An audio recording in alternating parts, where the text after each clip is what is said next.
Après d'une semaine de la prochaine décision de la Banque du Canada, l'inflation repart à la hausse au pays.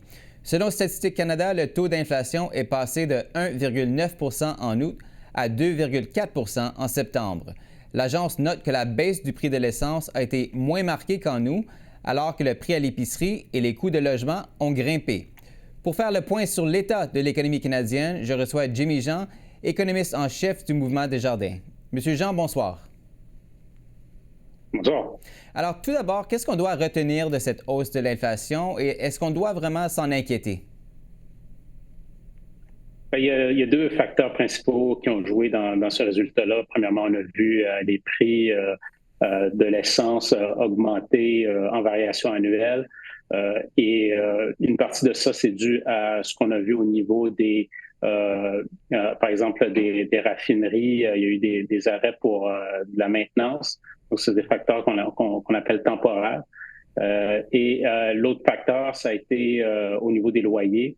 Donc, les loyers, la tendance générale reste à la baisse, mais au mois de septembre, on a vu ce petit regain. C'est beaucoup en raison de ce qui se passe au Québec. On sait que le Québec utilise une formule qui est différente de celle dans d'autres provinces pour la fixation des loyers. Donc, et c'est là qu'on voit une pression plus accrue sur les loyers. Mais il reste que, pour répondre à votre deuxième question, est-ce qu'on s'inquiète de ça? Ce genre de surprise à la hausse, là, il n'est pas inhabituel depuis que l'inflation a atteint un sommet en 2022. Malgré une tendance généralement à la baisse, on a vu souvent des mois où est-ce que, on a été un petit peu surpris, puis finalement, la tendance à la baisse a repris par la suite. Je ne vois pas de signe dans ce rapport-là qu'on est vraiment confronté à une nouvelle période de surchauffe. Le marché du travail, la tendance est à l'affaiblissement. On voit que les salaires aussi, ça ralentit de ce côté-là. Puis même quand on regarde au niveau, j'ai parlé de l'essence tout à l'heure, mais quand on regarde les prix du pétrole pour le mois d'octobre, déjà le signal, c'est que ça va se renverser au mois d'octobre parce que les prix du pétrole sont à la baisse. Donc, je pense que c'est quelque chose qui n'est pas inhabituel. Et si le chiffre pour le mois d'octobre montre un renversement, je pense que ça va confirmer que la Banque du Canada fait bien de baisser les taux. Parce qu'entre avril et août, le taux d'inflation oscillait quand même autour de 1,8 %, donc ça semblait relativement stable. Si je vous entends bien, cette remontée qu'on observe en ce moment, vous croyez que ce sera peut-être un phénomène plus temporaire que plus persistant?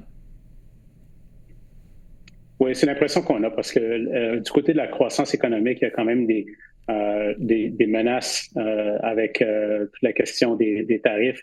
Et nous, par exemple, on prévoit une croissance qui devrait être entre 1 et 1,5 % pour la deuxième moitié de 2025, ce qui est positif, mais ça reste quand même une croissance qui est inférieure au potentiel. Donc, ça veut dire qu'il y a plus de capacité excédentaire.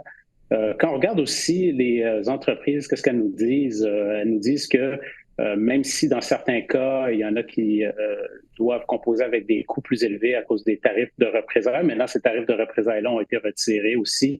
Donc ça va faciliter les choses aussi dans les prochains mois. Mais même chez celles qui ont des coûts plus élevés, il y en a beaucoup qui disent qu'elles sont incapables à l'heure actuelle de transmettre ces coûts-là aux consommateurs parce qu'elles craignent que ça cause une baisse de la demande. Donc ça aussi, c'est un facteur important quand on pense aux mois à venir.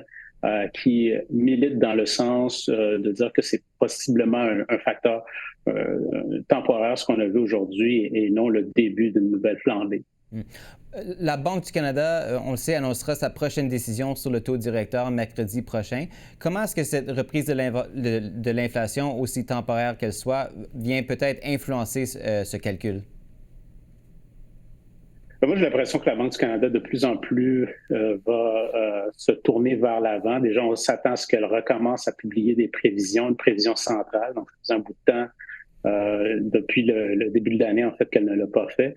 À cause de l'incertitude, elle a déjà signalé qu'elle va le faire. Donc, ça signale une banque centrale qui va de plus en plus être confortable de regarder vers l'avant, c'est-à-dire considérer les fondamentaux qui affectent l'économie, la prévision et formuler la politique monétaire en conséquence de ça, en fonction de ce ce à quoi elle s'attend pour l'inflation. Donc, dans ce contexte-là, je pense que la Banque du Canada va être confortable de baisser les taux parce que M. Macklem l'a très bien dit la semaine passée, le marché du travail, il y a une faiblesse. Quand on regarde le taux de chômage de long terme, donc les gens qui sont sur le chômage plus de 27 semaines, c'est en augmentation. Comme je disais tout à l'heure, la variation des salaires est faible.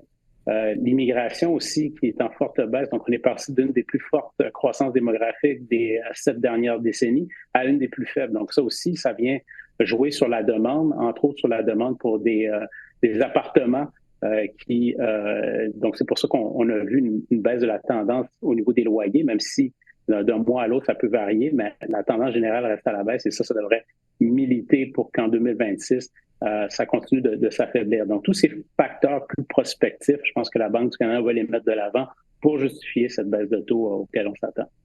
On attend également le prochain budget fédéral attendu le 4 novembre. Selon vous, quelles mesures semblent judicieuses de mettre de l'avant pour protéger et soutenir l'économie sans pour autant alimenter l'inflation? Moi, je pense que c'est surtout au niveau des entreprises. Il faut définitivement encourager les entreprises à investir. Le climat actuel est très hostile aux investissements parce qu'il y a énormément d'incertitudes. Et l'incertitude, ça nourrit l'attentisme.